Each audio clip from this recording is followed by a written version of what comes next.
আজ আমরা যাচ্ছি বিশ্বের অন্যতম ভয়ঙ্কর বর্ডার উত্তর কোরিয়া এবং দক্ষিণ কোরিয়ার বর্ডার, যে এলাকাটির নাম ডিমিলিটারাইজ জোন, যাকে সংক্ষেপে বলা হয় ডিএমসি। কল্পনা করুন তো, আপনি এখানে ঘুরতে এসেছেন একটা ট্যুরিস্ট গ্রুপের সাথে। চারিদিকে চলছে হাসি ঠাট্টা।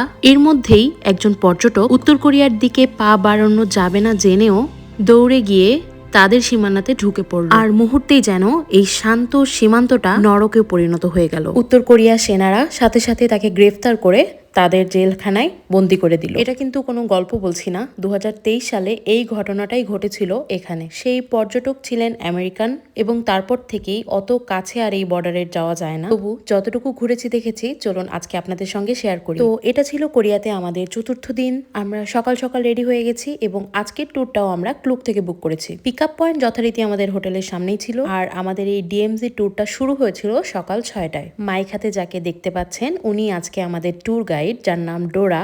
স্পটগুলোতে পৌঁছানোর আগে ডোরা আমাদেরকে এক্সপ্লেইন করছিল কোরিয়ান বিভিন্ন ইতিহাস সম্পর্কে, যাতে স্পটগুলোতে ঘুরতে গিয়ে আমরা এই তথ্যগুলো রিলেট করতে পারি। কোরিয়ার আগের ব্লগগুলোতে আমি আপনাদের সঙ্গে অনেক সুন্দর সুন্দর জায়গা শেয়ার করেছি, কিন্তু আজকের ভিডিওটা একদমই আলাদা হতে চলেছে। আশা করছি এই তথ্যগুলো আপনাদেরও ভালো লাগবে। তো প্রথমেই আমরা পৌঁছে গেছি এই যে ইমজিন গাক নামের এই পার্কে, যেখানে এসে দাঁড়ালে মনে হয় যুদ্ধ যেন শুধু দুটো দেশকে বিভক্ত করে না, পরিবার এবং সম্পর্কগুলোকেও ক্ষতবিক্ষত করে দেয়। উত্তর কোরিয়া এবং দক্ষিণ কোরিয়া বিভক্ত হওয়ার পর দুই দেশে যে পরিবারগুলো ভাগ হয়ে গেছিল, তাদেরকে মেলানোর জন্য যুদ্ধের অনেক বছর পরে 1983 সালে কেবিএস টেলিভিশন একটা টিভি প্রোগ্রাম শুরু করেছিল, যার নাম ছিল ফাইন্ডিং ডিসপার্সড ফ্যামিলিজ। যুদ্ধের সময় যারা পরিবার থেকে বিচ্ছিন্ন হয়ে গিয়েছিলেন, তাদেরকে খুঁজে পাওয়ার জন্যই এই টিভি শোটা মাত্র কয়েক ঘন্টার জন্য হওয়ার কথা ছিল। কিন্তু জানলে অবাক হবেন, এটা চলেছিল টানা 138 দিন। হাজার হাজার মানুষ হাতে পোস্টার নিয়ে স্টুডিওর বাইরে দাঁড়িয়েছিল।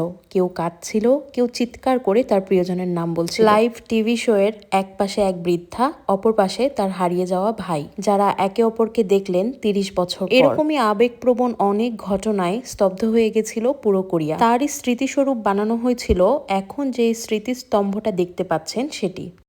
আর এর পাশেই যে কাঠের ঝুলন্ত ব্রিজটা দেখতে পাচ্ছেন, এর নাম হচ্ছে ব্রিজ অফ ফ্রিডম। যুদ্ধের শেষে প্রায় 13,000 যুদ্ধবন্দী পায়ে হেঁটে এই ব্রিজ দিয়েই দক্ষিণ কোরিয়ায় ফিরে এসেছিলেন। আর এই ব্রিজের শেষ মাথায় হাজার হাজার রঙিন ফিতা এবং কাপড় ঝুলছে। মানুষ এখানে এসে উত্তর কোরিয়ায় রয়ে যাওয়া তাদের বাবা মা, পরিবার, আত্মীয়দের উদ্দেশ্যে বার্তা লিখে রেখে যান, এই আশায় যে হয়তো কখনো তাদের এই বার্তাগুলো তাদের কাছে পৌঁছাবে।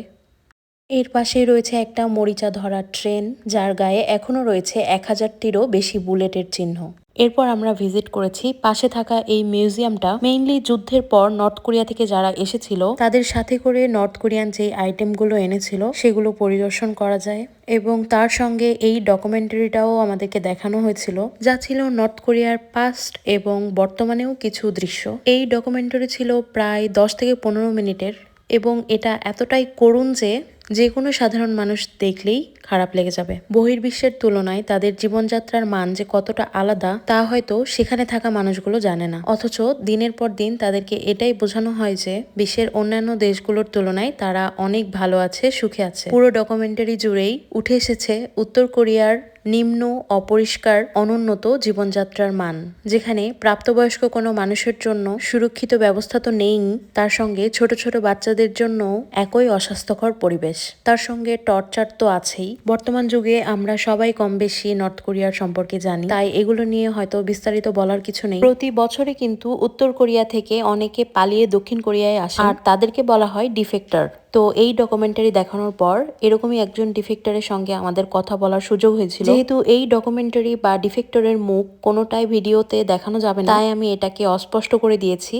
উনি ওনার জীবনের গল্পগুলো আমাদের সঙ্গে শেয়ার করেছেন, এবং আমরাও ওনাকে বেশ কিছু প্রশ্ন করেছিলাম। ওভারঅল এই জায়গার এক্সপিরিয়েন্স আমার কাছে একদমই অন্যরকম। মানুষ একটু ভালোভাবে বাঁচার জন্য কতটা কষ্ট করে কত দূর রাস্তা পাড়ি দিতে পারে, তার প্রমাণ হচ্ছে এই ম্যাপটা। অ্যারো চিহ্নগুলো দিয়ে বুঝিয়ে দেওয়া হয়েছে নর্থ কোরিয়া থেকে সাউথ কোরিয়া আসতে তাদেরকে কতগুলো দেশ পাড়ি দিতে হয়, যার প্রত্যেকটি ভয়ঙ্কর এবং ঝুঁকিপূর্ণ। তার সঙ্গে নিজের পরিবার ছেড়ে আসার দুঃখ তো আছে, তারপরেও নিজের জীবনটাকে একটু ভালোভাবে বাঁচার জন্য অনেকেই এই ঝুঁকির পথ বেছে নেন। কোনোভাবে থাইল্যান্ড পর্যন্ত আসতে পারলেই থাইল্যান্ড সরকার তাদেরকে হেল্প করে দক্ষিণ কোরিয়া আসার জন্য। ও হ্যাঁ, এখান থেকে চাইলে কিন্তু উত্তর কোরিয়ার বিভিন্ন আইটেম আপনারা কিনতে পারবেন। সেখান থেকে অভিক এই নর্থ কোরিয়ান কারেন্সিটা নিয়েছিল। এটা উত্তর কোরিয়ার একটা 100 টাকার নোট, যেটা আমরা বাংলাদেশি টাকায় প্রায় 2000 টাকা দিয়ে কিনেছিলাম। আর আমি কিনেছিলাম কিছু ফ্রিজ ম্যাগনেট। এরপরে আমরা যে স্পটটাতে যাব সেটা নর্থ কোরিয়া থেকে খুবই কাছে, যেখান থেকে বাইনোকুলারের মাধ্যমে নর্থ কোরিয়া দেখা যায়, যেখানে থাকবে উত্তর কোরিয়া সম্পর্কে আরো অনেক তথ্য। সেই ভিডিওগুলো দেখতে হলে follow my page, subscribe my channel. আজকের ভিডিওটি ভালো লাগলে